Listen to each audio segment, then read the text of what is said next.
One thing I think that's a bit crazy in this world is the amount of coffee that people consume. So I've experimented with drugs my whole life, yet I find myself the most sober person I've ever met. And that sounds like an oxymoron, but it's actually not. There is an art to taking substances. Substances I don't believe are meant to be taken all the time because of what happens. The brain acclimatizes to any substance the best it can in order to maintain balance inside the system to prevent you from being poisoned by whatever the substance is or disrupting other systems in the body. There is a myriad of so many systems trying to find harmony with each other, and if there is an imbalance introduced, it will try and compensate, and it does a very good job at that. However, the rip-off is this: if you drink coffee every single day, the effect wears off. You get the initial little bump that might last about 20 minutes, and then it just will kind of balance and you'll feel normal again. Then you'll drink another one, and it goes on and on and on and on. It's something you cannot win against. The odds are not in your favor. But then you find yourself addicted and drinking and drinking and drinking, and that's just your life, and you may not pay it much thought, but that's what goes on. There's a better way. What happens because I've tried substances, and I've tried them for periods of time and then taken them out of my diet, and I've studied them to get data because I'm so interested in it. Constant taking of coffee flattens reality. It's kind of shocking to me. All of your drives and impulses start becoming geared towards dopamine response reward systems. So the coffee kind of trains your brain that dopamine is the only reason to live. And so a lot of your choices in life start to become dopamine focused. The other thing that it does that I've found is it crushes other emotions. It weakens the heart space, which sounds also spiritual, and it weakens your ability to feel here. That's the easiest way I can put it. It overrides it, and it seems to flatten this area, even though you feel numb at the same time. You get that initial little buzz, but it's so weak once you become acclimatized to it. It's so petty. Not to mention, do you know what happens? The average, well, not the average, because I've looked at some people, a lot of people drink massive amounts of cafe. When I call cafe coffee, it's different from a few spoons of instant coffee. It's so much stronger. It's spastically stronger. Drink cups and cups of that, and if I drink 4 cups of strong cafe coffee or just normal cafe coffee, the way people want it, at least in Australia, I'd have a panic attack. I'd be manic. And I'd end up with anxiety, and then I'd have hot flushes. I'd drop about 2 kilos of water weight. It has a crazy effect on me, and the only reason that is because I don't drink it, but I do. And what does that mean? I don't drink it most of my life. I don't drink it. I might have it once every 2 weeks, once a week. I might have a weak tea, which contains caffeine. Once a week, and strong coffee once every 2 weeks. And to me, it's a treat. It's a super treat, and it makes me really, really stimulated.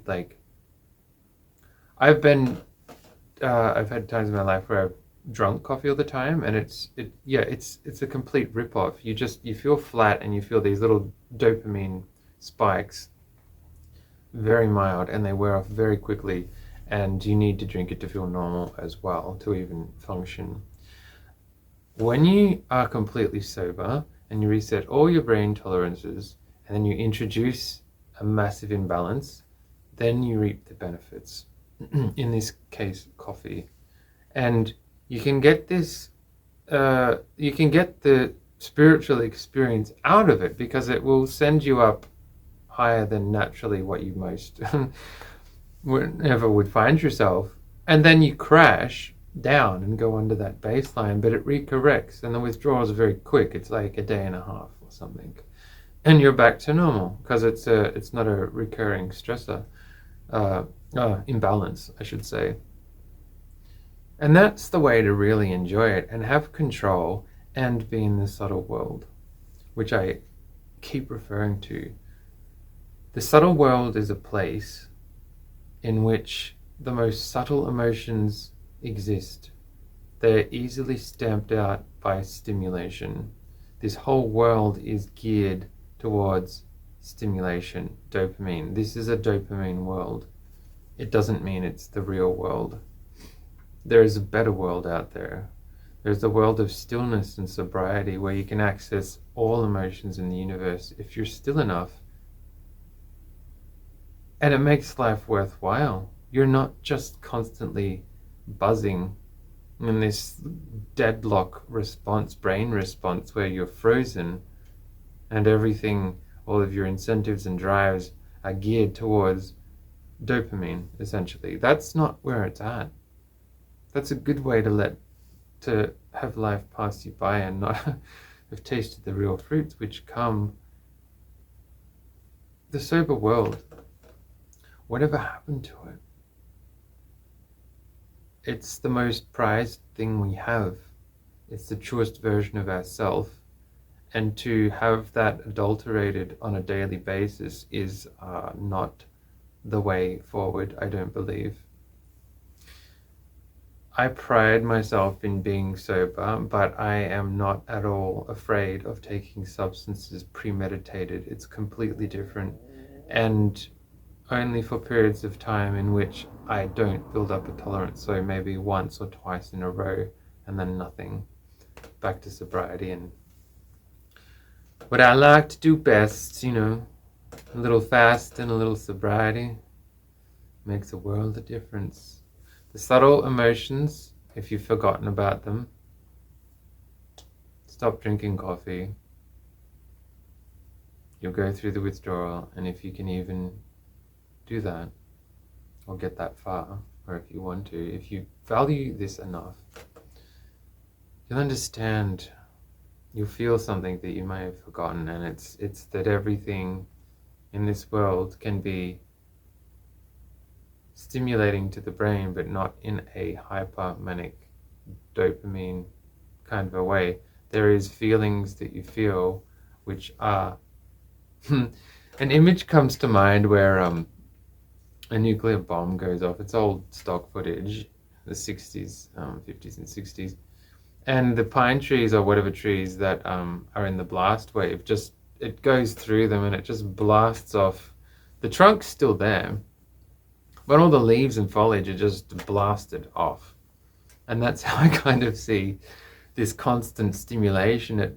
If the leaves represent like fine sensory apparatus to feel, substances and overstimulation just blast that off, and all that's left is the trunk. If it to keep, living, if it wants to spawn new leaves and have, solar panels again to collect the sun's light.